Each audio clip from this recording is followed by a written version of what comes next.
A sombra projetada de um nome pode, às vezes, sufocar aqueles que o carregam antes mesmo de aprenderem a respirar. Para Pamela Mountbatten, a testemunha silenciosa de sua própria existência não foi um berço nem um brinquedo, mas o silêncio pesado dos corredores de mármore de Brook House, uma mansão onde os segredos do Império Britânico se acumulavam como a poeira sobre as capas de couro das bibliotecas proibidas. O Oceano Atlântico não tem piedade das lendas, muito menos dos homens que pensam poder impor a ele sua vontade.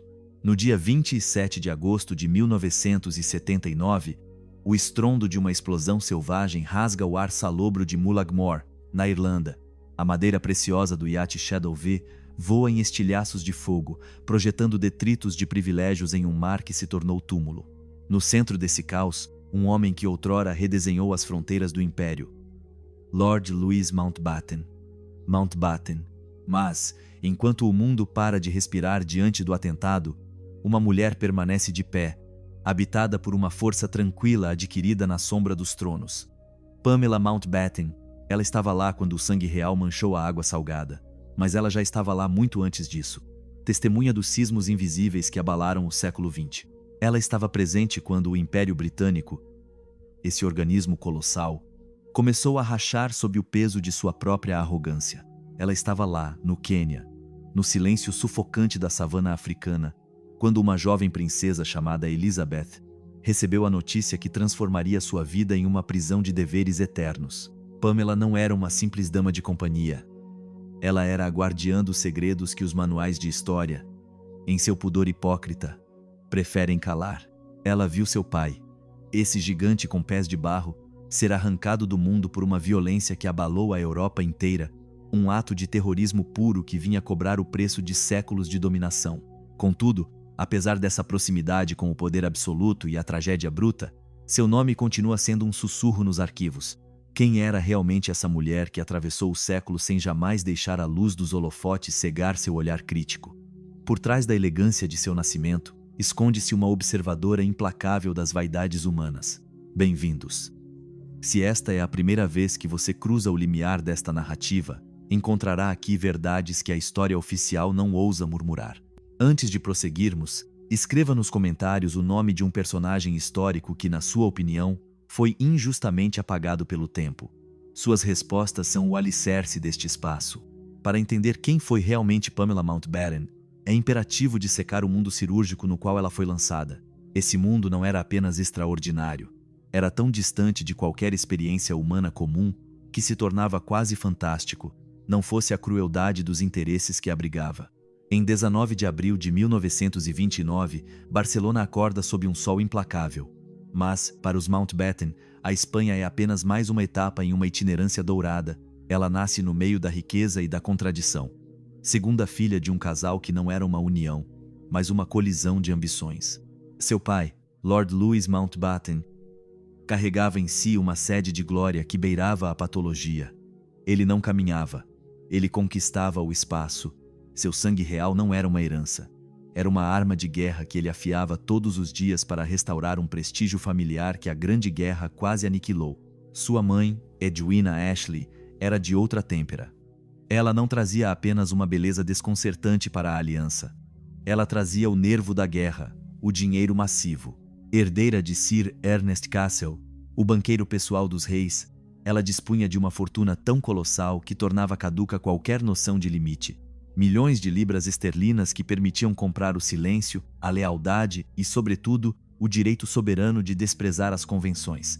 Edwina era uma criatura indomável, um espírito em chamas que se recusava a servir de mera decoração para as medalhas do marido.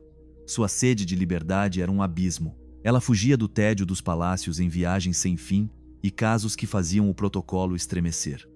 Entre essas duas forças da natureza, Pamela chegou como uma peça sobressalente em um quebra-cabeça já saturado de egos. Seu nascimento na Espanha foi apenas um acaso de calendário, fruto de uma escala no meio de um turbilhão de eventos sociais internacionais. Desde seu primeiro choro, sua existência foi marcada pelo movimento perpétuo. O mundo não era um lugar onde se vivia, mas um território que se percorria, que se visitava e que se transformava conforme o próprio prazer. Sua irmã Patrícia, 3 anos mais velha, já estava integrada a essa equação familiar complexa, onde o afeto era frequentemente delegado a um exército de governantas, empregados e preceptores. Antes de descobrir o horror que se escondia por trás desses sorrisos de fachada e a queda inevitável desta dinastia, junte-se ao nosso círculo para não perder nada destes relatos proibidos. A residência familiar de Brooke House, no coração de Londres, não era uma casa. Era um monumento à arrogância de classe. 30 quartos, uma criadagem invisível que deslizava pelos assoalhos como espectros e um zoológico de animais exóticos trazidos dos confins do império. Macacos, papagaios e até filhotes de leão dividiam o espaço com obras-primas da arte clássica. Era um cenário de cinema onde se jantava com Noel Coward, cujo espírito ácido servia de aperitivo, enquanto Douglas Fairbanks Jr., o príncipe de Hollywood, tomava chá como um vizinho comum. Pamela observava esses ídolos com a frieza de uma criança que sabe que os deuses são frágeis. Ela via o suor por trás da maquiagem das estrelas e a inquietude sob a coroa dos monarcas. Ela cresceu na intersecção exata do dever imperial e dos desejos pessoais mais sombrios, forjando em si uma capacidade de observação que faria dela, muitos anos mais tarde, a única pessoa capaz de contar o que realmente aconteceu por trás das portas fechadas. Mas, enquanto o luxo parecia eterno, uma sombra já se alongava sobre os jardins de Brooke House. O mundo como ela o conhecia estava prestes a desmoronar, e os privilégios de seu sangue não tardariam a se tornar suas correntes mais pesadas. Os salões de Brooke House não recebiam convidados. Eles acolhiam figurantes do grande desfile europeu. Os membros das famílias reais, envoltos em sua arrogância secular e em seus trajes impecáveis, perambulavam entre os móveis de estilo regência com uma desenvoltura que beirava o insulto. Para eles, atravessar aqueles corredores dourados era tão banal quanto visitar um primo de província esquecido, enquanto cada aperto de mão selava alianças ou enterrava ressentimentos de séculos. No centro desse teatro de sombras, Edwina Mountbatten não se contentava em brilhar. Ela consumia o ar ao seu redor. Sua presença era uma deflagração controlada que podia, dependendo do humor do dia, aquecer corações ou reduzir reputações a cinzas. Priada, ela não era feita do barro comum, herdeira absoluta dos milhões de Sir Ernest Cassel. O banqueiro que sussurrava ao ouvido dos reis e geria as finanças do império com a frieza de um contador, Edwina carregava nos ombros um legado tóxico de riqueza, beleza e uma inteligência vasta demais para os salões de chá de Londres. O dinheiro dos Cassel exalava influência oculta e poder desmedido, mas essa fortuna não era um refúgio. Era uma prisão da qual ela buscava desesperadamente a saída. Ela fugia do tédio aristocrático em uma agitação frenética, percorrendo o globo como se a velocidade pudesse calar seus demônios internos. Suas amizades, incendiárias e heterogêneas, eram alvo de sussurros escandalizados nos clubes de St. James, alimentando os jornais com uma fascinação misturada ao nojo. Ela era uma mulher que buscava uma razão de ser em meio a um oceano de posses, uma alma errante em um corpo de deusa. Lord Louis, seu esposo, era seu exato oposto polar, embora igualmente desmedido. Com ele, nada era deixado ao acaso da emoção. Tudo era cálculo, estratégia, ascensão. Primo do rei George V, oficial naval cujo uniforme parecia ser uma segunda pele, Mountbatten possuía o dom quase sobrenatural de estar no centro exato da foto no momento em que a história acontecia. Ele não se contentava em assistir aos eventos. Ele os encenava para que seu nome fosse gravado em letras maiúsculas. Seu carisma era uma arma de precisão, seu perfeccionismo, uma tirania para os que o cercavam. Para suas filhas, ele era uma sombra colossal, uma figura paterna reduzida a ausências prolongadas e aparições estrondosas entre duas missões secretas ou duas escalas imperiais. Pamela e Patrícia aprenderam muito cedo a geografia dessa solidão dourada. Elas cresceram em uma fresta cruel, onde a abundância material mais indecente se chocava com uma aridez emocional desértica. As babás, em seus uniformes engomados, eram as verdadeiras guardiãs de sua infância, enquanto seus pais viviam para a posteridade, esquecendo que o lar não era um monumento, mas um lugar de vida. No entanto, cada vez que o casal Mountbatten se dignava a voltar, a intensidade de sua aura apagava, por um tempo, os meses de silêncio. Foi nesse vazio afetivo que Pamela forjou as duas lâminas que lhe serviriam de armadura. Ela aprendeu a arte da camuflagem, estar presente em uma sala saturada de segredos de Estado sem jamais atrair atenção, como uma sombra registrando cada traição e cada suspiro de fadiga dos poderosos. Tornou-se um camaleão social, capaz de se adaptar tanto a palácios quanto a desertos, pois entendera que, no mundo deles, sobreviver significava pertencer sem jamais se entregar por completo. O verão de 1939 marcou o fim da despreocupação e o início de uma contagem regressiva macabra. No dia 1 grau de setembro, enquanto a Alemanha estraçalhava as fronteiras da Polônia, o verniz da civilização europeia rachava por todos os lados. Para Pamela, com apenas 10 anos, a guerra foi primeiro apenas um sussurro grave nos corredores de Brookhouse, um cheiro de tinta fresca e tabaco frio. Mas a realidade não tardou a golpear com a brutalidade de um martelo sobre a bigorna. Lord Mountbatten, fiel à sua lenda, lançou-se à luta. No comando do HMS Kelly, ele transformou o mar em um tabuleiro de xadrez sangrento. Para ele, a morte era apenas um risco aceitável para alcançar a glória eterna. Edwina, por sua vez, encontrou no caos mundial a catarse que tanto buscava. Ela se metamorfoseou em uma máquina de guerra humanitária, organizando hospitais de campanha sob bombardeios com uma energia que beirava a loucura. Ela não temia a lama, nem o sangue, nem a agonia dos soldados. Parecia finalmente estar em seu lugar, ali onde a morte tornava os milhões inúteis.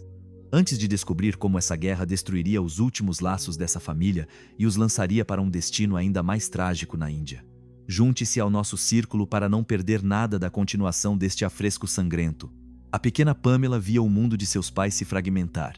Seu pai corria o risco de se afogar nas águas geladas do Mediterrâneo, enquanto sua mãe se esgotava nas ruínas fumegantes de Londres. O luxo da infância não passava de uma lembrança distante, substituído pelo aço dos coraçados e pelo algodão das bandagens. Ela entendia finalmente que o preço de seu nome não era pago apenas em ouro, mas em sacrifícios humanos que a história oficial se apressaria em idealizar. A questão não era mais saber se eles venceriam a guerra, mas quem eles teriam se tornado quando a última detonação silenciasse. Pois no silêncio que se seguiu às primeiras bombas, Pamela percebeu, pela primeira vez, o grito de um império que se recusava a morrer, mas cujos alicerces já estavam corroídos pelo ódio e pelo tempo. Sua própria metamorfose estava apenas começando, e os segredos que ela acumularia logo pesariam mais do que todas as medalhas de seu pai. Pamela e Patrícia viram-se, mais uma vez, entregues à própria sorte, mas desta vez, o silêncio dos corredores não era mais habitado por domésticos servis. A solidão agora atendia por um nome que gelava o sangue dos poderosos: perigo. A decisão de arrancar as meninas do solo inglês não foi fruto de uma prudência materna, mas uma necessidade ditada pela estratégia fria dos serviços de inteligência. Com o sangue real dos Mountbatten correndo em suas veias e a herança judaica de Edwina Ashley, as duas irmãs haviam se tornado alvos prioritários para a máquina de guerra nazista. Para Hitler, elas não eram crianças, mas moedas de troca-troféus de carne que poderiam ser exibidos para quebrar a vontade da coroa. Não era paranoia. Era uma avaliação clínica do valor de mercado de sua sobrevivência. Em 1940, enquanto a sombra da Luftwaffe se estendia sobre o Canal da Mancha, elas foram lançadas em um navio rumo ao desconhecido. Deixavam para trás um país em sursis para se juntarem a uma prisão dourada na Quinta Avenida, na casa da matriarca Cornelius Vanderbilt. Nesse palácio nova-iorquino, a opulência americana esmagava qualquer tentativa de despreocupação. Nova York nunca dormia, mas Pamela permanecia acordada pela lembrança das sirenes de Londres, descobrindo que a riqueza absoluta era apenas mais uma forma de se sentir exilada. O luxo dos Vanderbilt não era o dos Mountbatten, era barulhento, ostensivo, desprovido da pátina dos séculos, uma escola de crueldade social, onde Pamela aprendeu a ler as hierarquias por trás dos sorrisos de fachada. Ela compreendeu ali que o mundo não passava de um imenso tabuleiro de xadrez, onde os peões mais preciosos eram, frequentemente, os mais isolados. Ela partiria daquela terra de arranha-céus com uma certeza: o abrigo perfeito não existe, e cada privilégio exige um tributo de sangue. Quando voltou a pisar em solo britânico, Pamela já não era a garotinha que era deslocada como uma bagagem diplomática. Carregava em si uma maturidade forjada pelo exílio e pela observação constante das vaidades de além-mar. A guerra chegava ao fim em 1945, mas a vitória tinha gosto de cinzas. Para a Grã-Bretanha, o triunfo sobre o eixo era apenas o prólogo de uma agonia imperial.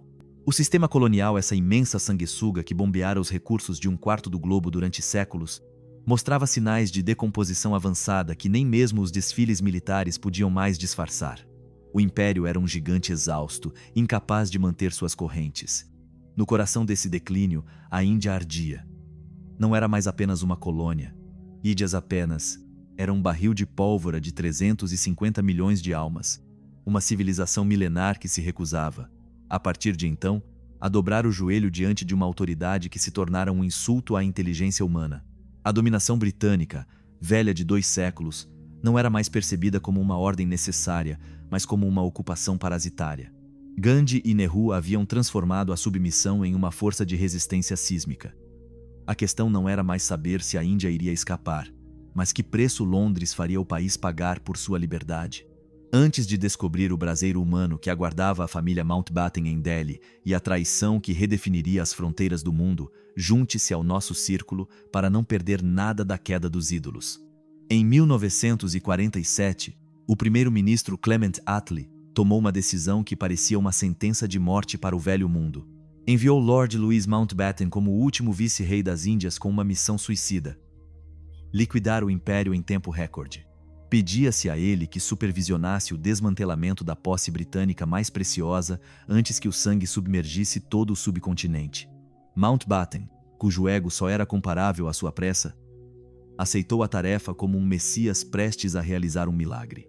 Chegou a Nova Delhi ladeado por Edwina, cujo espírito já estava em outro lugar, e por Pamela, aos 17 anos, lançada ao olho do furacão. Em 22 de março de 1947, quando ela desceu do avião, o calor da Índia a atingiu como uma bofetada física. Não era apenas a temperatura, era o cheiro da poeira, do suor, do jasmim e da morte iminente. Ela sentiu imediatamente que aquele solo não pertencia mais ao seu pai, nem ao seu rei, nem a ninguém além daquela massa pulsante de homens e mulheres prontos para tudo a fim de renascer. A atmosfera em Delhi era elétrica, carregada de uma tensão tão densa que poderia ser cortada à espada. Pamela caminhava pelos jardins do Palácio Vice-Real sabendo que cada pedra, cada servo silencioso, cada sussurro nos corredores carregava o peso de um ódio acumulado por 200 anos. Seu pai pensava que poderia negociar a liberdade com gráficos e calendários apertados, ignorando que não se doma um vulcão com diplomacia de salão. A jovem observava seus pais se perderem em intrigas políticas e jogos de poder entre o Congresso e a Liga Muçulmana, enquanto, do lado de fora dos muros do palácio, a contagem regressiva para o caos já havia começado. Ela era a testemunha silenciosa do fim de uma era, consciente de que o nascimento de 2 nações se daria entre gritos e lágrimas, pois, por trás dos sorrisos de Nehru e da aparente serenidade de Gandhi, preparava-se um dos maiores massacres da história moderna. Nemehusa vedidade stevasi sandi duzi verubarava-se parade, pois por trás dos sorrisos de Nehusa vedidade, e Pamela Mountbatten era a única a ver que o incêndio não pouparia ninguém, nem mesmo aqueles que pensavam segurar o fósforo. Ela permanecia ali, imóvel sob o sol de chumbo, esperando para ver qual segredo seu pai sacrificaria para salvar o que restava de sua honra. A testemunha silenciosa já sabia que a coroa não passava de uma relíquia inútil em um mundo que não tinha mais medo dos fantasmas de Londres. A tragédia estava em marcha, e nenhum título de nobreza poderia deter o curso do sangue. O palácio do vice-rei em Nova Delhi não era uma moradia, era uma arma arquitetônica. Um colosso de arenito vermelho e mármore projetado por Lutyens para esmagar a alma de quem quer que cruzasse seu limiar, um lembrete constante de que a ordem britânica era imutável, gravada na própria pedra do subcontinente. Nesse labirinto de poder, 500 empregados deslizavam como sombras, obedecendo a um protocolo tão rígido que um gesto fora do lugar poderia ser interpretado como um incidente diplomático. Era um teatro do absurdo, onde se trocavam as luvas 3 vezes ao dia enquanto o país ardia do lado de fora. Pamela instalou-se nessa gaiola dourada com uma lucidez que beirava a traição à sua própria classe. Ela não estava ali para desfilar. Não se contentava em ser apenas a filha do último senhor da Índia. Ela era o olho que registrava a queda. Enquanto Lord Mountbatten se trancava em escritórios sufocantes para retalhar nações sobre mapas e Edwina tecia redes de influência de uma complexidade assustadora, Pamela escolheu a imersão brutal. Começou a estudar o Hindustani, decifrando os sons de uma terra que gritava sua sede de liberdade, traindo os seus pela simples vontade de ouvi-los. Ela não temia o suor das cantinas militares, nem o cheiro da doença nas clínicas gratuitas de Delhi, onde cuidava dos miseráveis. Ali, em meio ao pus e à poeira, descobriu que o império não passava de uma miragem mantida por homens em uniformes engomados. Frequentava os líderes da independência com uma indecência de candura que fazia a velha guarda colonial ranger os dentes. Foi nesse tumulto que ela cruzou o caminho de dois gigantes cujas sombras cobririam o século. O primeiro foi o Mahatma Gandhi. Não foi o ícone de bronze que ela encontrou, mas um homenzinho frágil, quase transparente, cuja pele parecia pergaminho esticado sobre ossos de ferro. O que aterrorizava e fascinava Pamela era sua simplicidade desarmante. Gandhi não falava. Ele ouvia com uma intensidade que dava ao interlocutor a impressão de ser o único ser vivo na Terra. Ele se sentava no chão dos palácios mais luxuosos, transformando tapetes persas em simples esteiras de oração. Sua força não era política, era sísmica. Aportarado passedo preciseiro de 5 e forto passedo. Cada palavra que ele pronunciava sob o olhar de Pamela era mais uma rachadura na coroa de seu pai. O segundo foi Jawaharlal Nehru. Ele era a elegância feita homem, o produto refinado de Cambridge passado pelo crivo da fúria indiana. Brilhante, intelectual, possuía uma paixão que o tornava tão inspirador quanto absolutamente indomável. Pamela viu o homem por trás da máscara do futuro primeiro-ministro. Viu aquele que ria às gargalhadas, aquele que citava poesia entre dois debates sangrentos sobre a partilha, mas viu sobretudo o que o mundo inteiro observava com uma curiosidade doentia: a atração gravitacional entre Nehru e sua mãe, Edwina. Antes de mergulharmos no segredo desse amor proibido que abalou os alicerces de duas nações, junte-se ao nosso círculo para não perder nada destas verdades ocultadas. Entre Nehru e Edwina Mountbatten não havia uma simples amizade, havia uma colisão espiritual. Nos corredores do palácio, o ar mudava de consistência quando eles entravam na mesma sala. Nehru encontrava em Edwina sua igual intelectual, uma mulher capaz de entender seus tormentos sem que ele precisasse nomeá-los. Edwina, cansada das ambições militares e da frieza calculista do marido, encontrava em Nehru um fogo que ardia com a mesma intensidade que o seu. Pamela observava esse triângulo amoroso único com uma maturidade desconcertante. Ela compreendia que esse amor era profundo, autêntico, mas de uma natureza que as mentes vulgares não saberiam captar. Anos mais tarde, ela defenderia essa relação contra as calúnias, afirmando que esse amor era espiritual e intelectual, não físico. Em um mundo de funcionários, escoltas e biombos, eles não tinham nem o tempo nem a intimidade para uma aventura carnal. No entanto, a intensidade do vínculo entre eles era mais escandalosa do que qualquer ligação física. Era uma comunhão de almas, que transcendia fronteiras e deveres. Mas enquanto esse romance etéreo florescia, o sangue começava a correr nas ruas. A partilha se aproximava, e Pamela sabia que o preço dessa independência seria pago por aqueles que não tinham palácios, nem amantes célebres.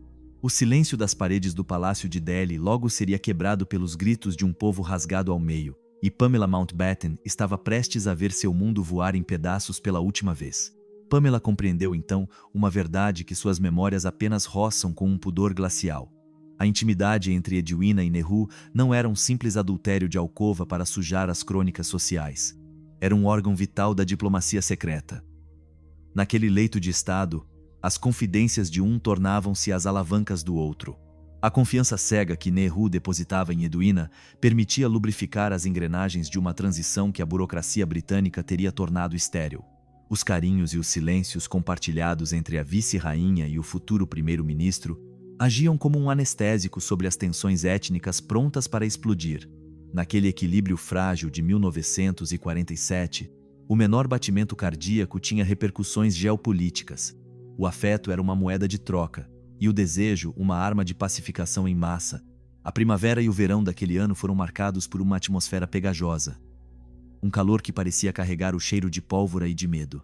Enquanto Lord Mountbatten se trancava com os líderes do Congresso Nacional Indiano e a figura austera de Muhammad Ali Jinnah, a partilha do subcontinente passava do status de teoria pesadelar para o de realidade cirúrgica. Um gigante vivo seria retalhado. A ideia de criar 2 estados, a Índia e o Paquistão, deveria oferecer um refúgio aos muçulmanos, mas apenas abriu uma ferida profunda. No canto de uma mesa, um advogado britânico chamado Cyril Radcliffe, que nunca havia pisado na Índia antes dessa missão suicida, traçou, em apenas 5 semanas, uma linha que iria dilacerar famílias, separar aldeias e transformar vizinhos em carrascos. 5 semanas para apagar séculos de coexistência. Um único traço de caneta para desencadear o apocalipse. Pamela não vivia essa tragédia das varandas douradas do palácio. Ela estava na lama, no coração da clínica médica de Delhi, onde a história deixava de ser um conceito para se tornar carne ferida. Ela via os espectros chegarem. Mães cujos braços estavam desesperadamente vazios, anciãos cujos olhos haviam visto o inominável, feridos cujos membros narravam a selvageria dos primeiros motins. Ela compreendia, com uma lucidez brutal, que as decisões tomadas por seu pai, entre 2 copos de gin e gráficos coloridos, eram pagas em hectolitros de sangue nas sarjetas da cidade. Antes de descobrir como Pamela sobreviveu à visão daqueles trens da morte chegando à plataforma em um silêncio de cemitério, junte-se ao nosso círculo para não perder nada destas verdades proibidas. O dia 15 de agosto de 1947 foi proclamado como o dia do nascimento da Índia moderna. Em Nova Delhi, Nehru proferiu seu célebre discurso sobre o encontro com o destino, palavras de uma beleza lírica que voavam em direção às estrelas enquanto a multidão gritava uma alegria elétrica. Mas, a poucos quilômetros dali, o destino tinha um rosto muito mais sombrio. Os trens começavam a circular, carregados não por passageiros, mas por refugiados aterrorizados.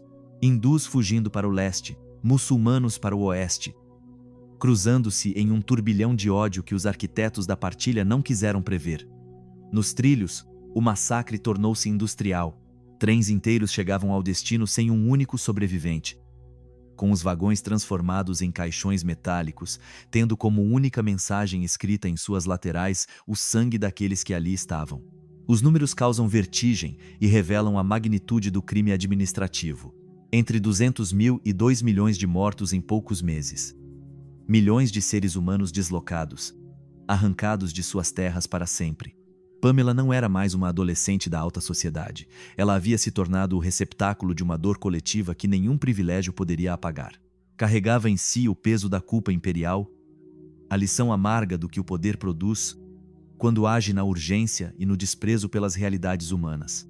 Quando a Union Jack foi finalmente arriada dos mastros de Delhi, marcando o fim de 2 séculos de pilhagem e dominação, Lord Mountbatten deixou suas funções de vice-rei, mas ele permaneceu ali, como governador-geral de uma nova Índia, uma figura de proa tentando estabilizar um navio que inundava por todos os lados, consciente, talvez, de que a sombra de seu nome estaria para sempre ligada a uma das maiores tragédias do século.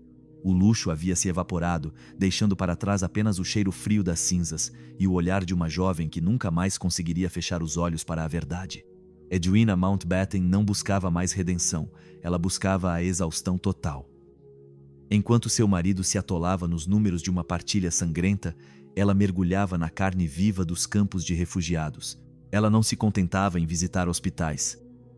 Ela vivia neles, respirando o cheiro da gangrena e da disenteria, com uma abnegação que beirava a fúria. Pamela, sempre à sombra dessa mãe incandescente, não fugia mais. Ela aprendera o hindustani, não por um capricho linguístico, mas para quebrar o muro de vidro que separava os ocupantes dos ocupados.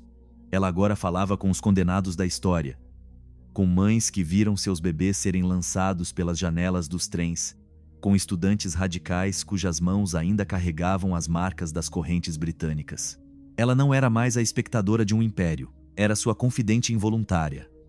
Nas cantinas militares, servia homens que morreriam por uma bandeira que ela mesma começava a questionar. Cada palavra trocada na língua local era uma traição à etiqueta de Delhi, e ela sabia disso. No meio desse caos indiano, um parêntese de seda veio lembrar a Pamela o absurdo de sua vida dupla. Um breve retorno a Londres para o casamento de sua irmã, Patricia, com John Knatchbull. O cenário mudou abruptamente. O arenito vermelho de Delhi deu lugar à pedra cinzenta da abadia de Westminster. Entre as damas de honra estava uma jovem de destino petrificado, a princesa Elizabeth.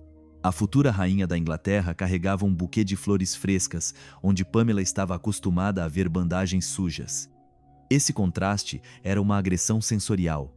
De um lado, o Fausto de uma monarquia que fingia perenidade. Do outro, o estertor de um império prestes a entregar a alma. Pamela sorria para os fotógrafos, mas seus olhos já buscavam o horizonte do leste. Ela compreendeu, naquele dia, que a Europa era apenas um cenário de teatro, cujos bastidores estavam em chamas. A Índia, que ela reencontrou após as núpcias, não era mais um país, era uma ferida aberta. A liberdade fora conquistada, mas tinha gosto de ferro e cinzas. Enquanto Nehru se esgotava tentando construir uma democracia sobre ruínas, Gandhi, o velho asceta, percorria as estradas para apagar os incêndios de ódio com suas lágrimas. O ar estava saturado de uma eletricidade malevolente. Sentia-se que o desfecho não ocorreria em um escritório, mas no sangue. Antes de descobrir o instante preciso em que o coração da Índia parou de bater em um jardim de Delhi, junte-se ao nosso círculo para não perder nada destes segredos de Estado.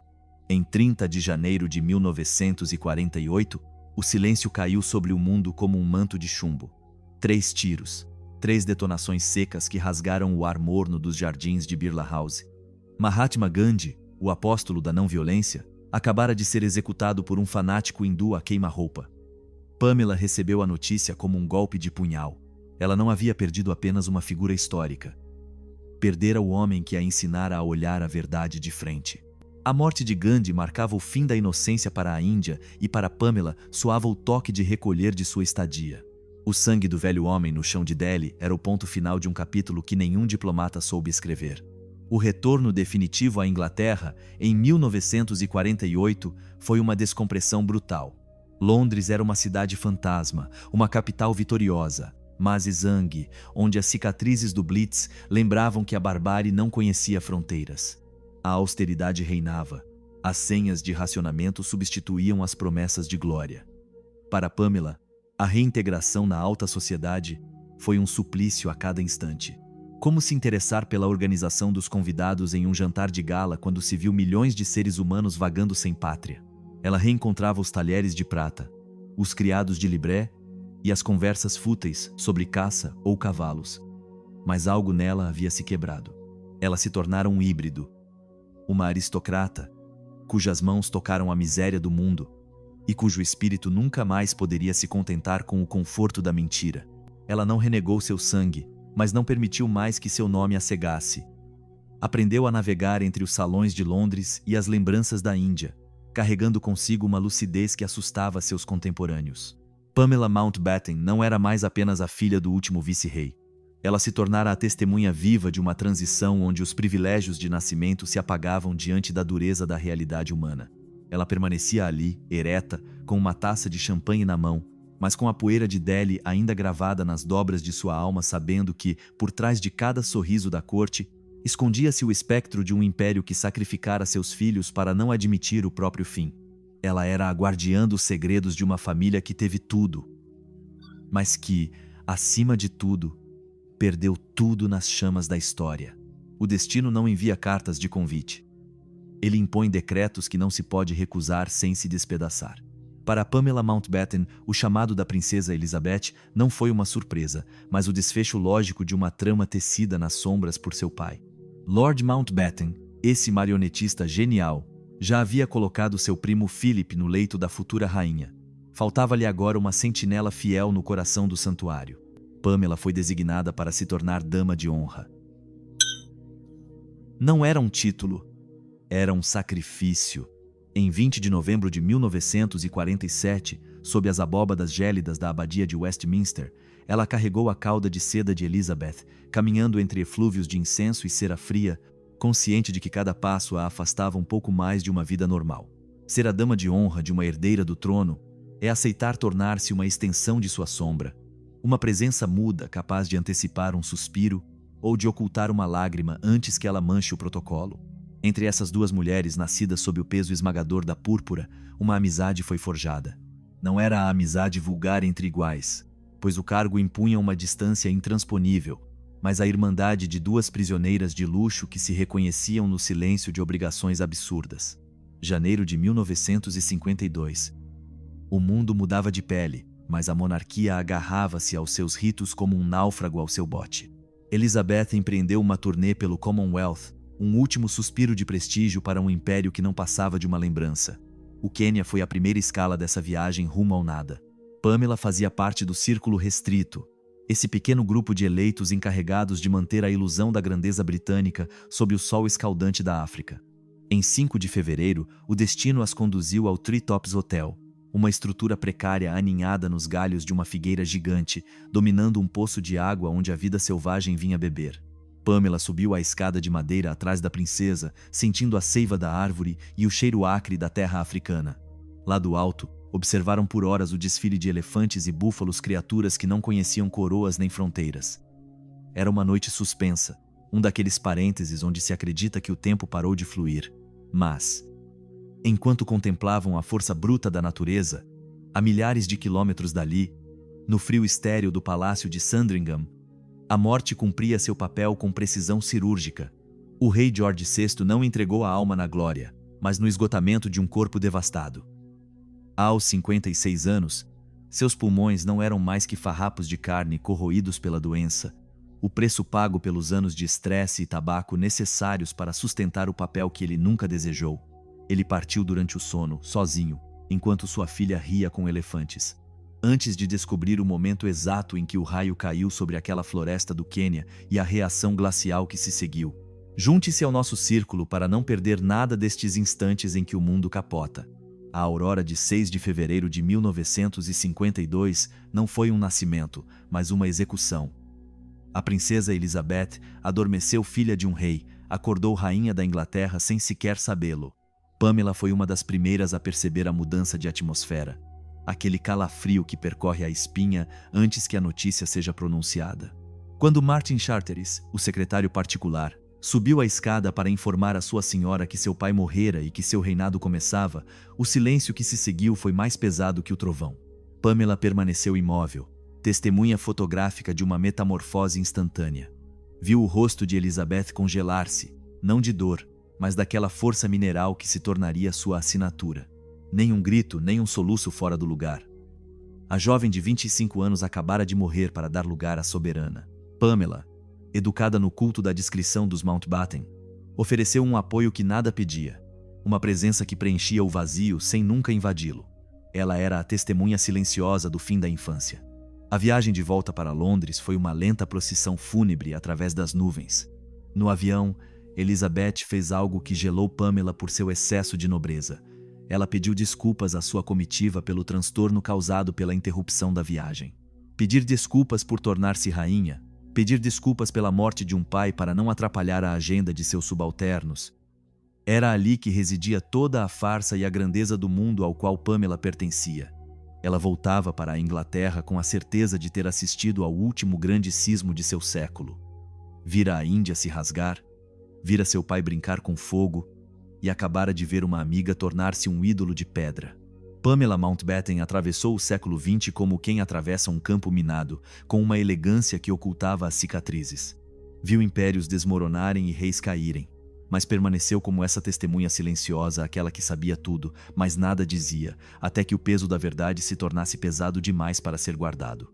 Ela partiria muito tempo depois, levando consigo os últimos segredos de uma família que acreditou poder dirigir o vento, antes de perceber que o vento acaba sempre por levar tudo, tanto os palácios quanto as lembranças. Ficamos aqui, diante das cinzas desta história, com uma única pergunta: que preço você estaria disposto a pagar para ser a testemunha do fim do mundo? A independência da Índia fora apenas um prelúdio sangrento, o assassinato de Gandhi, uma ferida irremediável, e o nascimento de um reinado no topo de uma figueira africana, uma ironia do destino que só a tragédia sabe orquestrar. A vida de Pamela Mountbatten era tecida dessa fibra rara, feita de fios de ouro e rastros de pólvora, sempre aninhada nas dobras da grande história. Ela ocupava esse lugar desconfortável e fascinante de testemunha privilegiada, presente em cada sismo, mas nunca sob os holofotes, observando o mecanismo do poder sem jamais acionar suas alavancas, mas sentindo todas as suas vibrações. A década de 1950 trouxe a Pamela uma ilusão de estabilidade. Após o caos dos continentes que desmoronam e os êxodos de milhões de almas, ela reencontrou o conforto abafado de Londres. No entanto, a palavra calma é um insulto à realidade de seu cotidiano.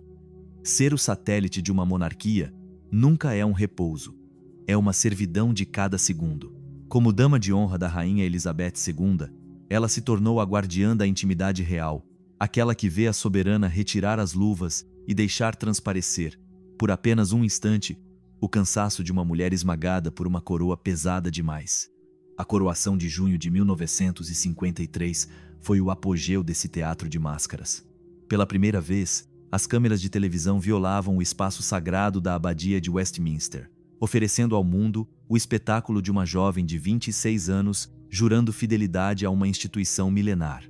Pamela estava lá, como sempre, no limite do quadro. Ela via o suor brotar na testa de sua amiga sob o peso das joias, ouvia o roçar da seda pesada e percebia o cheiro do óleo santo misturado à poeira secular das pedras. Ela sabia o que as câmeras ignoravam, que por trás da majestade escondia-se uma solidão absoluta. Mas, aos 20 e poucos anos, a vida pessoal de Pamela reclamava o que lhe era devido. A alta sociedade londrina, com sua arrogância habitual, esperava que ela seguisse o caminho traçado, um casamento arranjado com um duque entediante, uma vida de caçadas e bailes de caridade. Era um erro de julgamento sobre quem vira o mundo se decompor no calor de Delhi. Pamela estava arruinada para a banalidade. Ela não buscava um título, ela buscava um incêndio. Buscava alguém cuja intensidade pudesse rivalizar com os fantasmas que ela carregava em si. Ela encontrou esse incêndio na pessoa de David Hicks. O choque para a aristocracia foi brutal. Hicks era um designer de interiores, um criador cuja audácia visual começava a dinamitar os salões empoeirados da capital. Ele misturava estilos com uma insolência genial, casando o antigo e o moderno em um tumulto de cores e formas que agredia os olhos dos tradicionalistas. Ele não tinha brasão, não tinha ancestrais que tivessem lutado em Hastings. Tinha apenas seu talento e uma personalidade vulcânica. O círculo dos Mountbatten observou essa ligação com um desdém quase nítido. Para aquelas pessoas que mediam o valor de um homem pela espessura de sua árvore genealógica, Hicks não passava de um intruso, um vendedor de tapetes de luxo. Mas Pamela não atravessara os massacres da partilha da Índia para deixar que seus desejos fossem ditados por ociosos internos de Tweed. Ela via em Hicks uma verdade que os salões de chá não possuíam. Antes de descobrir como essa união iria quebrar os códigos da realeza e que preço secreto ela pagaria por sua liberdade, junte-se ao nosso círculo para não perder nada dos bastidores da coroa. Em janeiro de 1960, eles se casaram. Foi uma aliança entre a linhagem e o estilo. Uma união que durou até a morte de David em 1998, navegando entre escândalos estéticos e as alegrias de uma família de 3 filhos. Pamela construíra para si um refúgio, mas não podia escapar da sombra de seu pai. Lord Mountbatten, longe de se retirar para uma aposentadoria honrosa, continuava a assombrar os corredores do poder como um espectro insaciável, tornado o primeiro Lorde do Mar. E depois, chefe do Estado-Maior da Defesa, Louis Mountbatten era o cérebro militar da Grã-Bretanha, em plena Guerra Fria. Seu ego não havia diminuído, apenas se ornara com novas medalhas. Sua influência sobre a família real tornara-se uma obsessão. Ele fixara seus olhos no jovem príncipe Charles, transformando-se em um mentor, um avô de substituição. Charles via nele o único homem capaz de compreender o fardo de seu nascimento. Para Pamela, ver seu pai manipular o futuro do trono com a mesma precisão cirúrgica que utilizara para retalhar a Índia era um espetáculo fascinante e terrível. Ela sabia que seu pai nunca jogava pelo prazer de jogar. Ele jogava para vencer, custasse o que custasse para aqueles que ele fingia amar. O poder era sua única e verdadeira religião, e a tragédia não passava, para ele, de uma estatística necessária para sua própria legenda. Mas enquanto Lord Mountbatten tecia sua teia ao redor do futuro rei, ele ignorava que seus próprios inimigos já preparavam o ato final de sua existência, um ato que deixaria Pamela, mais uma vez, sozinha diante do silêncio dos escombros. O papel amarela, mas a tinta dos segredos nunca se apaga de todo. Na Índia, o laço que unia os Mountbatten a Jawaharlal Nehru não se rompeu com a partida do último vice-rei. Ele simplesmente se metamorfoseou em um rastro de palavras clandestinas. Nehru escrevia para Edwina com uma regularidade que teria abalado os alicerces do Palácio de Buckingham se o conteúdo dessas cartas tivesse sido revelado antes. Pamela, nas sombras, via esses envelopes chegarem. Ela sabia que cada página continha uma intimidade intelectual e emocional que nem os oceanos nem os protocolos conseguiam corroer. Era uma correspondência de alta traição sentimental, onde o líder de uma nação soberana entregava sua alma à esposa de seu antigo colonizador. O tempo passava, mas o veneno dessa paixão etérea permanecia intacto. O fim veio de forma brutal, longe dos palácios e jardins de Delhi. Em 21 de fevereiro de 1960, Edwina Mountbatten morreu sozinha em Bornéu. Ela tinha 58 anos, sem leito de seda, sem corte para recolher seu último suspiro. Morreu na lama e no esgotamento de uma missão humanitária para a Cruz Vermelha, fulminada em pleno serviço. Foi uma morte de uma coerência aterradora. Pamela recebeu a notícia como o golpe de uma guilhotina. Ela perdia uma mãe, mas compreendia que aquele fim selvagem era o único digno de uma mulher que nunca soubera habitar a mediocridade dos salões londrinos. O luxo a entediava, a tragédia a animava. No outro lado do mundo, Nehru desmoronou. Aqueles que o cercavam viram o primeiro-ministro da Índia transformar-se em um espectro de dor. Ele organizou honras fúnebres que beiravam a heresia diplomática para uma simples cidadã britânica. Conforme o último desejo de Edwina, seu corpo foi levado ao alto mar para ser entregue ao Oceano Índico. Os navios da Marinha Indiana formaram uma escolta de aço, saudando os restos mortais da mulher que possuíra o coração de seu líder. Esse foi o ato final de um amor que sobreviveu à queda de impérios e ao nascimento de nações. Pamela herdou então as cartas de Nehru. Ela as leu e as preservou como relíquias de guerra, sabendo que, um dia, teria de dar a elas uma voz, para que a história não reduzisse essa paixão a um vulgar boato de corredor. As décadas de 1960 e 1970 testemunharam o desmantelamento definitivo do orgulho imperial. O mundo que Pamela conhecera ao nascer, em 1929, não passava de uma carcaça de memórias. Um a um, os territórios perdiam a cor vermelha da Union Jack nos mapas. Para Pamela, esse período foi o da metamorfose. Ela não era mais a testemunha dos grandes eventos públicos. Tornava-se sua guardiã oculta. Criava seus 3 filhos, Edwina, Ashley e India, sob o peso sufocante de um nome que abria todas as portas, mas impunha um silêncio de chumbo. Sua filha, India Hicks, carregaria mais tarde esse nome como um estandarte, tornando-se o ícone de uma elegância que reciclava os escombros da glória familiar. Enquanto isso, David Hicks, o marido de Pamela, dinamitava os códigos da arquitetura de interiores. Tornara-se o decorador mais influente e arrogante do século. Seu estilo, feito de cores violentas e geometrias audaciosas, era um insulto à moderação aristocrática. Ele quebrava convenções com a mesma jubilação de um vândalo em um museu. Pamela o acompanhava nessa ascensão com uma discrição cirúrgica. Ela era o alicerce desse gênio colérico, aquela que sabia navegar entre os caprichos da criação e as exigências da linhagem. Antes de descobrir o pacto de sangue que ligava Lord Mountbatten ao futuro rei da Inglaterra e a sombra trágica que iria consumir tudo, junte-se ao nosso círculo para não perder nada. Seu pai, Lord Mountbatten, recusava-se a envelhecer no anonimato.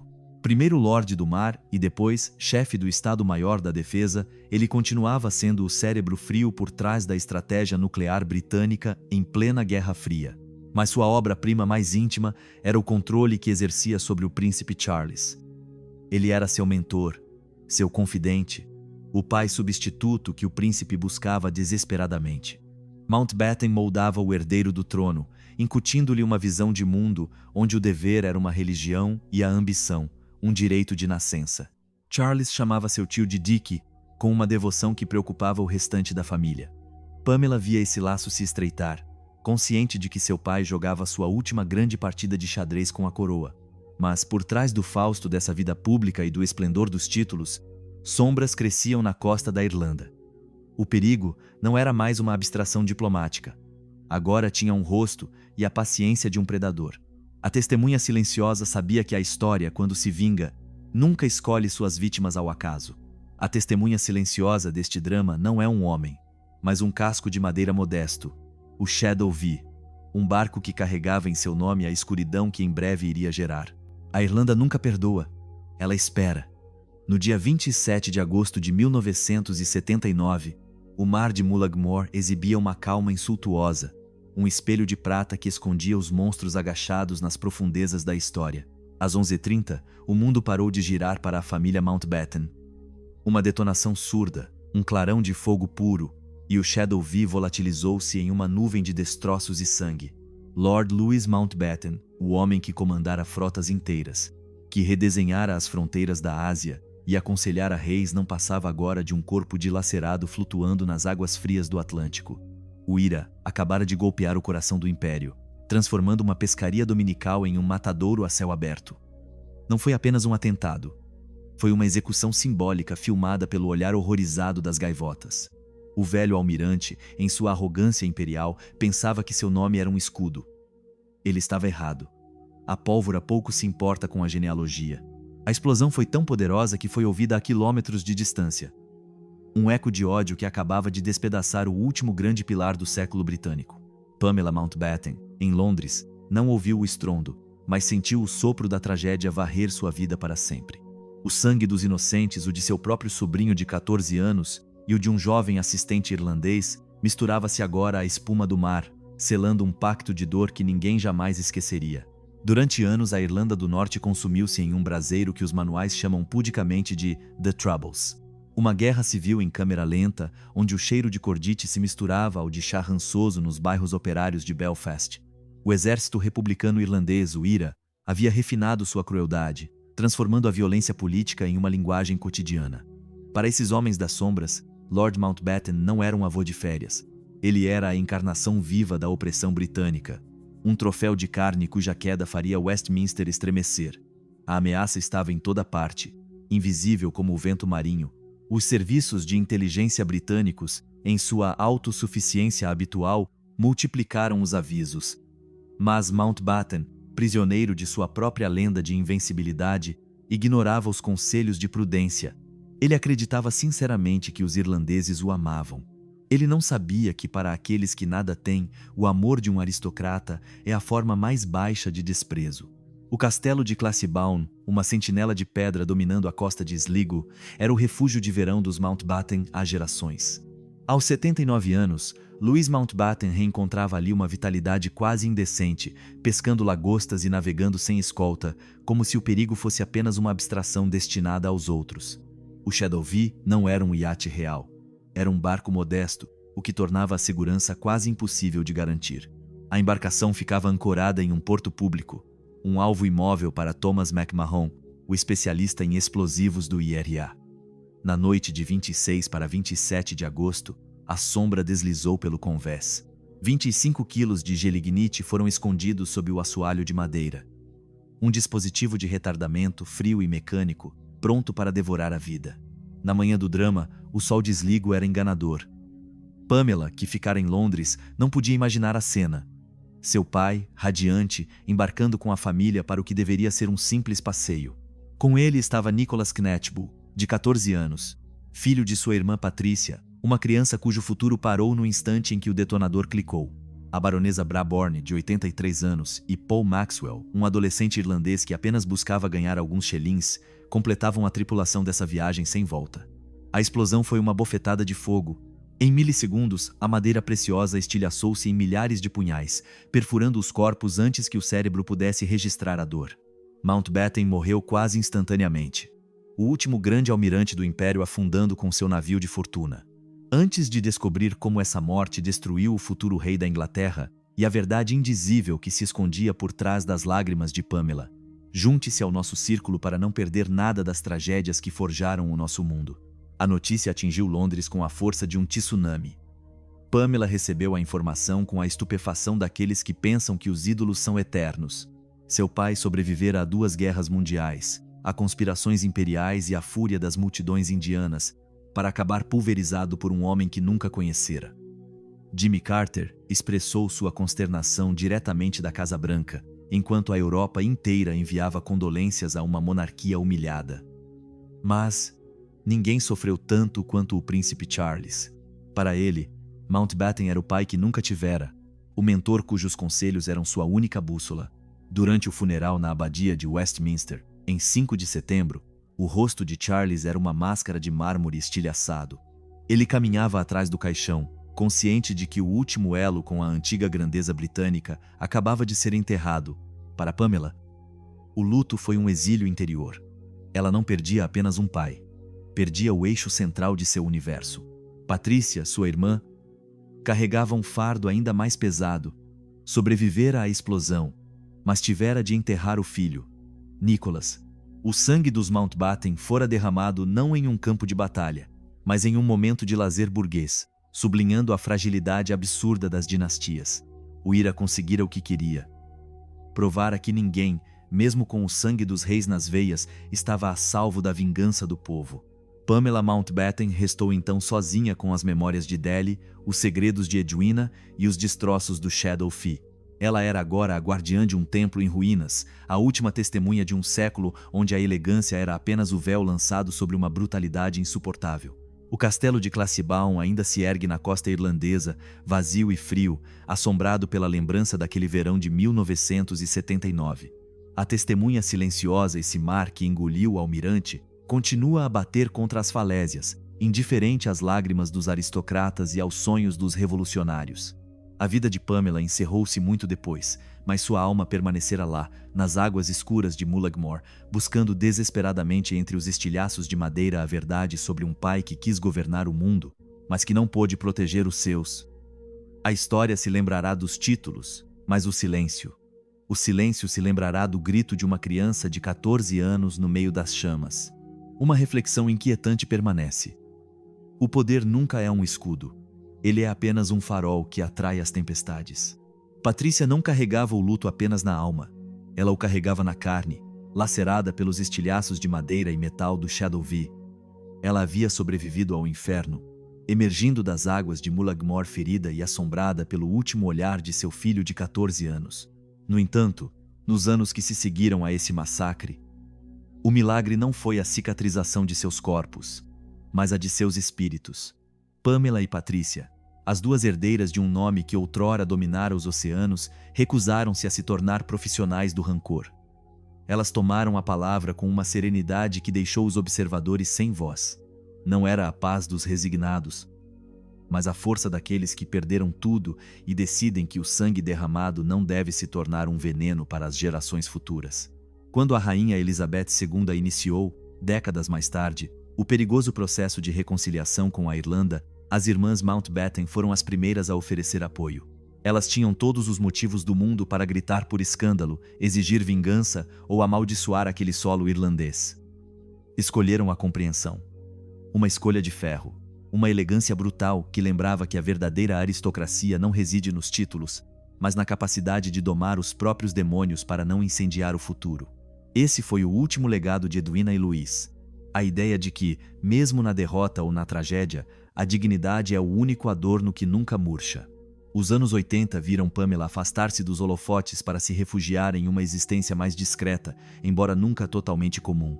Seu mundo não era mais feito de decretos imperiais, mas da vida cotidiana de seus filhos, que cresciam sob a sombra projetada de um avô lendário.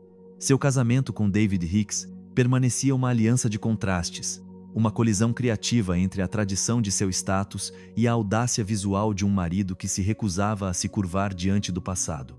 No segredo de sua mente, contudo, um arquivo vivo começava a se organizar. Pamela sentia que o tempo das testemunhas estava chegando ao fim. Os historiadores possuíam as datas, os números e os relatórios oficiais redigidos com a frieza da burocracia, mas apenas ela possuía os silêncios.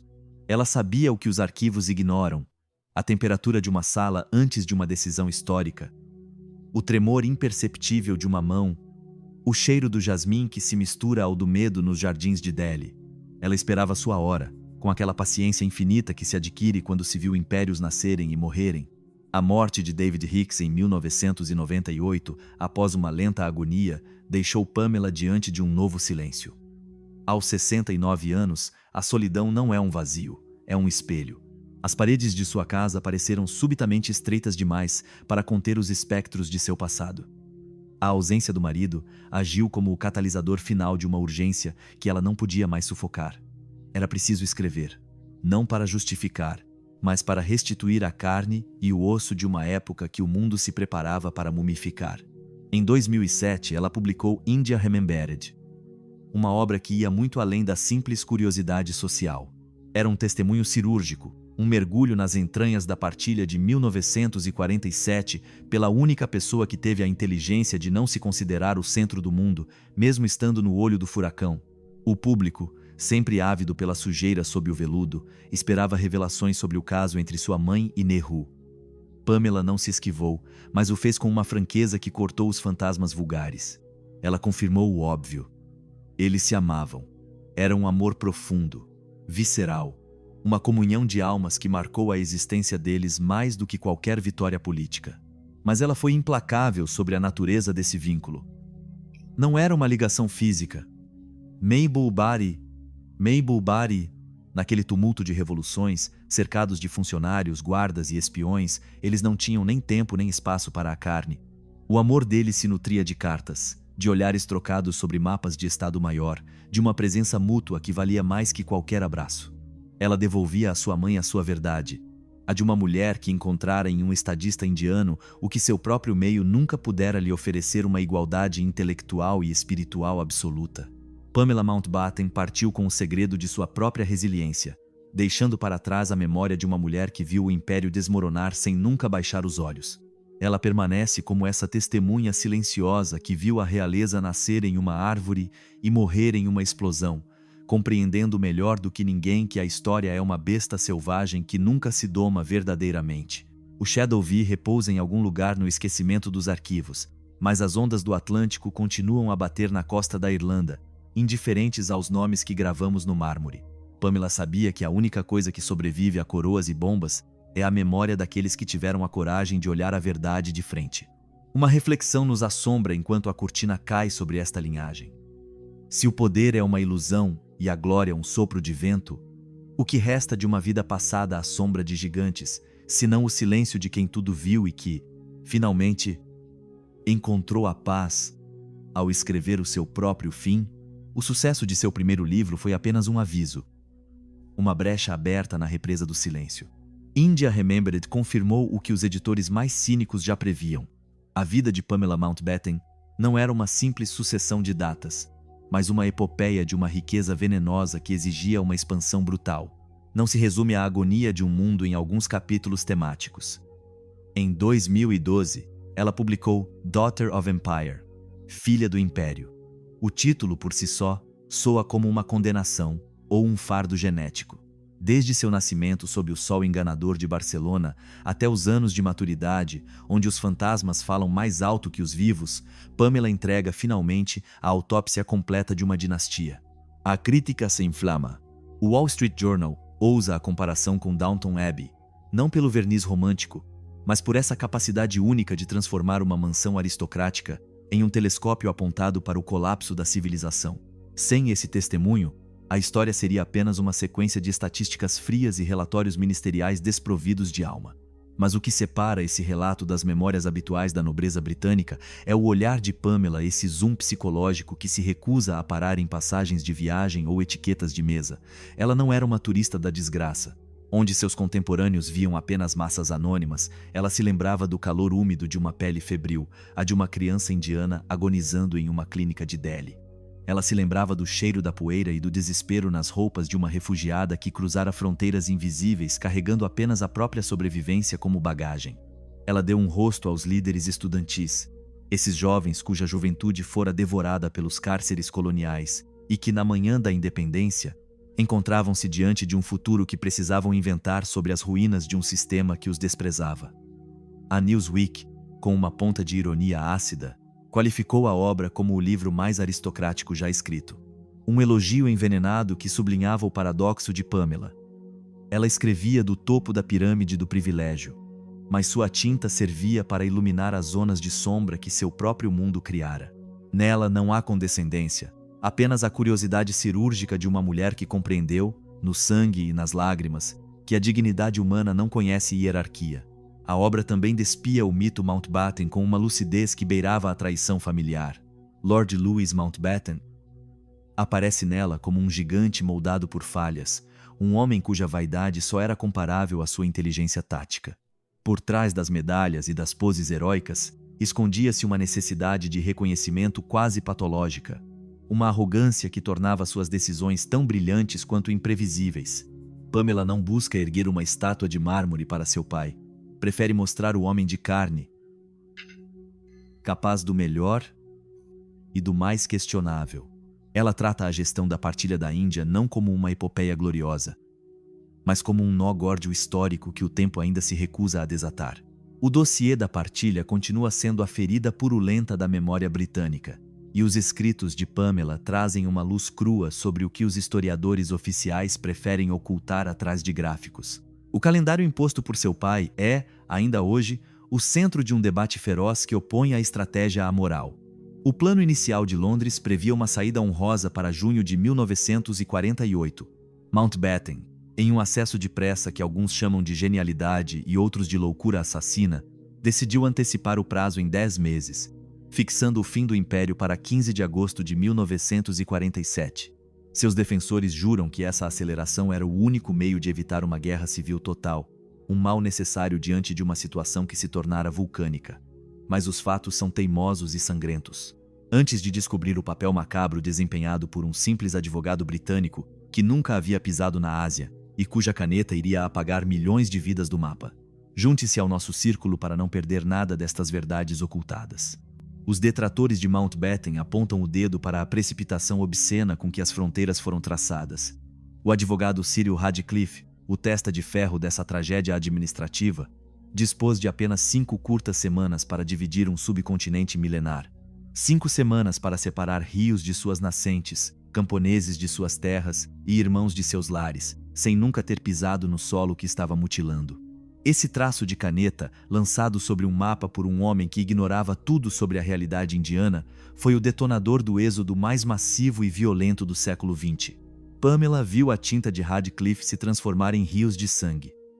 Ela viu os trens da morte e os massacres em massa que essa urgência diplomática desencadeara. A questão permanece, latente e gélida. Essa pressa salvadora impediu um caos maior, ou serviu apenas para que o Império pudesse lavar as mãos mais rapidamente, deixando para trás um incêndio que ninguém conseguiria apagar? O silêncio dos arquivos não responde, mas o testemunho de Pamela sugere que o preço da paz imperial foi pago por aqueles que não tinham assento à mesa de negociações.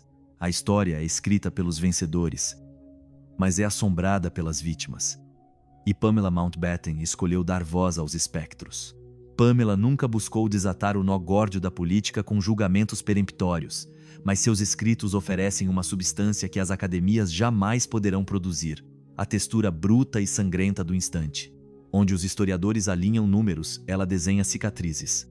Ela se lembra da imagem de sua mãe, Edwina, voltando dos campos de refugiados com a poeira da morte colada às suas roupas de alta costura e seus olhos queimados pela falta de sono, recusando-se a sentar porque o mundo inteiro parecia desmoronar sob suas janelas. Ela via o esgotamento de uma mulher que tentava resgatar os pecados de seu próprio império, através de uma devoção sacrificial. Ela revia Gandhi poucas semanas antes de receber 3 balas no peito, fendendo marés humanas com a única força de sua fragilidade, tentando desesperadamente apagar o incêndio que a própria diplomacia britânica havia acendido.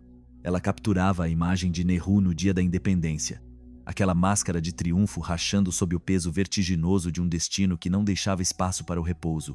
O que Pamela entregava ao mundo não era um relatório. Era a humanidade da história, não a abstração dos decretos assinados com tinta preta, mas as consequências desses atos em seres de carne cujos nomes nunca entrariam nos manuais oficiais. Em um século que fetichiza as estatísticas, ela lembrava que cada traço em um mapa é um golpe de machado no coração de uma família. Suas memórias agiram como um bisturi sobre as interpretações simplistas que cercavam o nome dos Mountbatten. Ela recusava tanto a caricatura do colonizador vilão e ávido por sangue, quanto a do herói providencial salvando um povo de si mesmo. A realidade que ela descrevia era muito mais perturbadora, pois era profundamente humana. Era uma mistura tóxica de boas intenções, arrogância intelectual e erros de cálculo fatais. Ela pintava ideais autênticos estrangulados por limitações físicas e momentos de grandeza que não conseguiam mascarar os colapsos morais. Ela não protegia seu nome. Ela o expunha à luz crua da verdade. Porque, no fundo, a história não passa de uma sucessão de tragédias íntimas fantasiadas de eventos nacionais. Nos corredores do poder, decide-se o destino de milhões de homens entre 2 xícaras de chá, e Pamela estava lá para lembrar que o gosto desse chá era, frequentemente, o das lágrimas. Ao longo dos anos, Pamela Mountbatten tornou-se uma relíquia viva, o último arquivo sensível de um mundo engolido pelo tempo. Ela tinha 90 anos quando viu sua própria existência tornar-se uma ficção consumida pelas massas através da série The Crown. Viu atores emprestarem seus traços aos seus pais falecidos, aos seus amantes, aos seus traumas, transformando sua carne em pixels para o entretenimento global. Observou esse processo com uma serenidade quase inquietante, a de alguém que não tem mais nada a provar e ninguém mais a convencer. Não desceu à arena para corrigir cada vírgula do roteiro ou gritar contra as liberdades dramáticas. Compreendeu que a arte tem o direito de saquear a realidade para construir sua própria verdade. Deixou que a ficção se apoderasse de seu passado porque sabia que a verdadeira essência do que vivera era incomunicável, protegida pela muralha de seu próprio silêncio. Sua filha, India Hicks, escolhera outro caminho, misturando o pesado legado dos Mountbatten a uma modernidade forjada sob o sol das Bahamas. Os descendentes Hicks carregavam o nome e a memória como uma vestimenta de luxo cujas costuras começavam a ceder, mas permaneciam como o fio condutor de uma história que nunca morreria de todo. Patrícia, a irmã mais velha, partiu em 2017, aos 93 anos, deixando Pamela sozinha na trincheira final.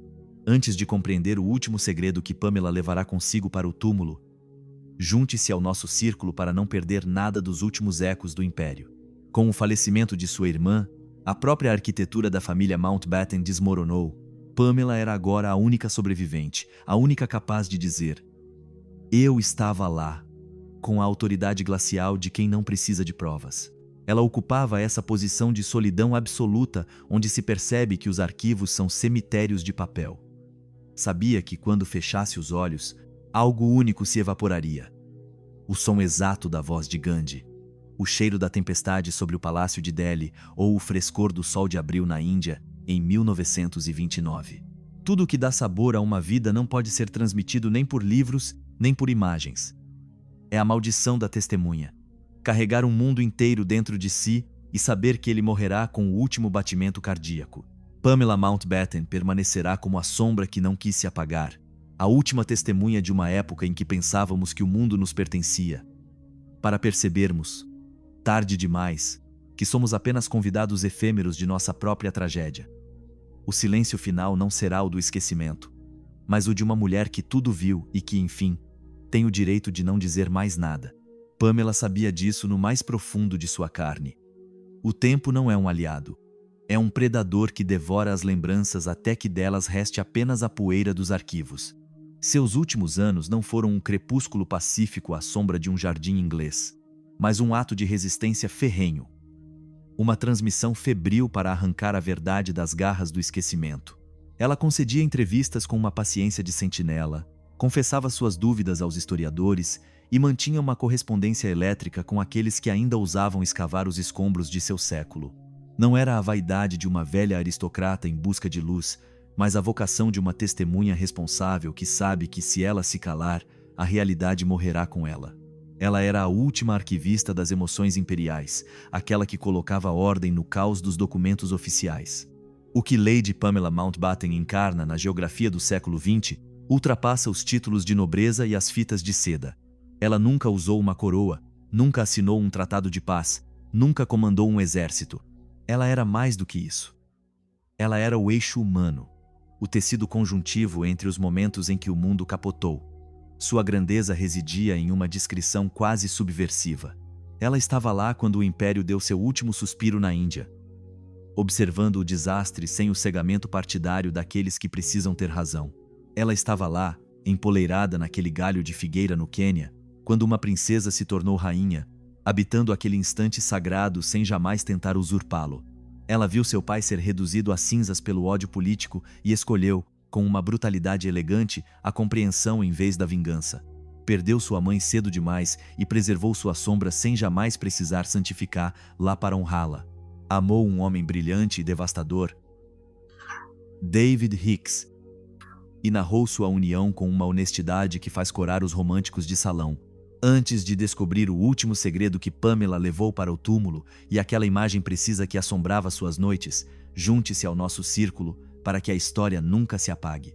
Ela escreveu suas memórias no momento exato em que poderia tê-las levado para o silêncio do sepulcro. Ao mergulhar sua pena na tinta de suas lembranças, não entregou mais uma enésima versão oficial, esse cadáver frio da diplomacia, mas uma versão visceral. Ela mostrou que por trás de cada decisão histórica, há mãos que tremem, corações que duvidam e amantes que se dilaceram. Uma imagem, descrita em seus escritos, condensa sozinha a vertigem de sua existência. Era o fim de uma tarde em Nova Delhi, algumas semanas antes de o mundo se rasgar. Ela saía de sua clínica, com as mãos ainda impregnadas pelo cheiro dos antissépticos e da miséria. A cidade transpirava uma tensão elétrica, uma mistura de suor e medo. Na esquina de uma rua, ela cruzou com um grupo de crianças indianas que brincavam na poeira de ouro do entardecer. Elas riam, corriam, ignoravam tudo sobre as fronteiras que homens de terno estavam traçando sobre suas vidas.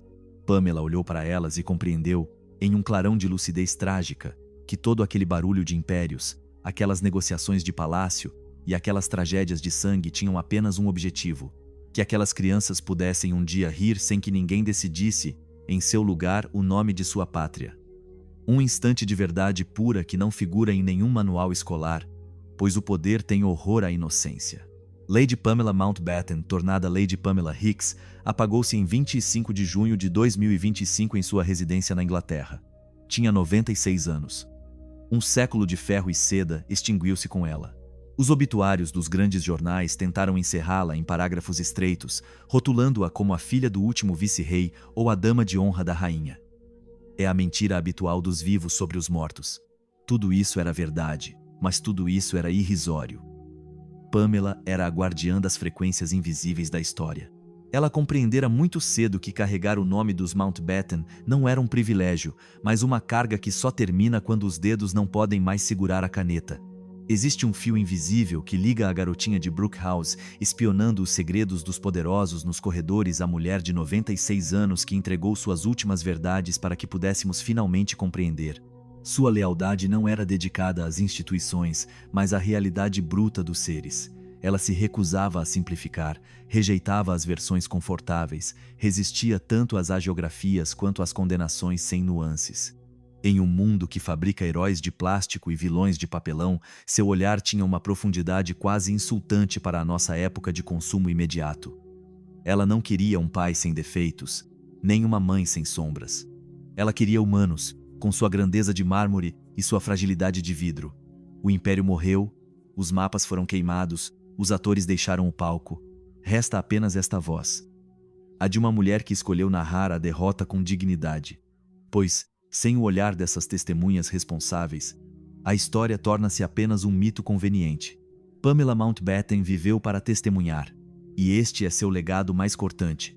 O silêncio agora é total, mas o eco de sua verdade continua a rachar as paredes de nossas certezas.